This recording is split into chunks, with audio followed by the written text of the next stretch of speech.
So I saw something recently that really disturbed me. So I was traveling and I was at this airport and I noticed that they had installed facial recognition technology at the TSA lines, like where you go through security. So I hadn't seen that before. I've heard of it. I hadn't seen it before. And it's basically just this little machine with like these two camera lenses underneath, and there's this little note underneath of it that says something to the effect of,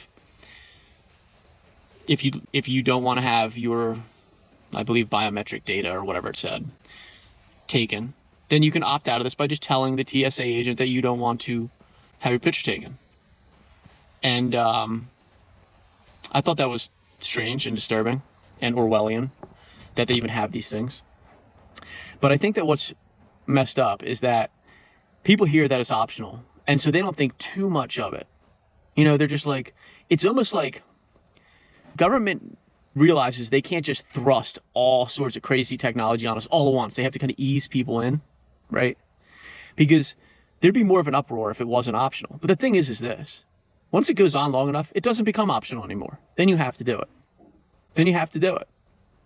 So in a world that continues to make less and less sense, like where in the southern border you just waltz on by, yet at the airport you have to go through insane amounts of like screening and being patted down and all this stuff to just fly in an airplane, in a world that makes seriously like less and less sense by the day, by the minute, it's equally as upsetting, to me at least, to watch that the surveillance state in this country seems to be absolutely on the march to just take us to, like, in my opinion, an Orwellian nightmare where there's like 10 different freaking cameras on every single red light or every single street corner, like in China.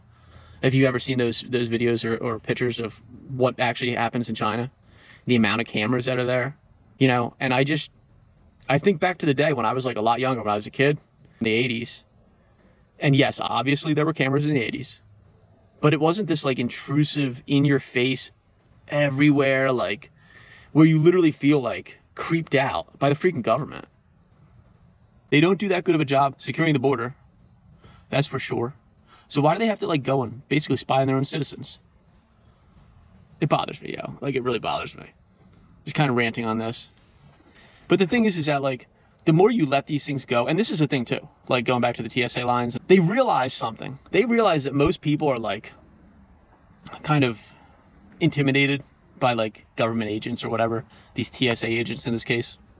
And so they realize most people are just going to kind of, you know what, I better just go along with this and, you know, let them take my picture. And it says that it just, you know, that they get rid of it immediately anyway, so it's fine, which I question that highly. But like, this is their mind frame, most people. And so they do it.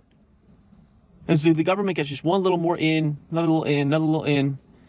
And before you know it, like when people don't like make a fuss about these things and really speak up against them, before you know it, if it doesn't all stop, if it doesn't change, then we're gonna look like China. Seriously. I mean, what's next? Like, so social credit scores? Like, the government's so out of control. Like, it's so freaking out of control. I kind of wish that I grew up in like the 1800s or something. Seriously. You know, yes, we have a lot of advantages, but I don't know. I feel like I would do the trade-off if I had the chance, but it is what it is. Anyhow, just remember, these things can be really dangerous, and they can get out of hand and out of control. I feel like it's a sign of the times too.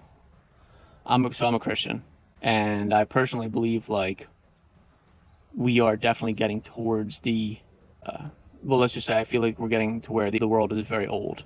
If you're not somebody who believes in God, and have a real like soul search, take a walk by yourself, speak to God, ask Jesus if he really exists, see what happens. I would tell you it's very important. I would tell you it's done huge things for me in my life, for sure. So with that, I will say take care and have a nice night.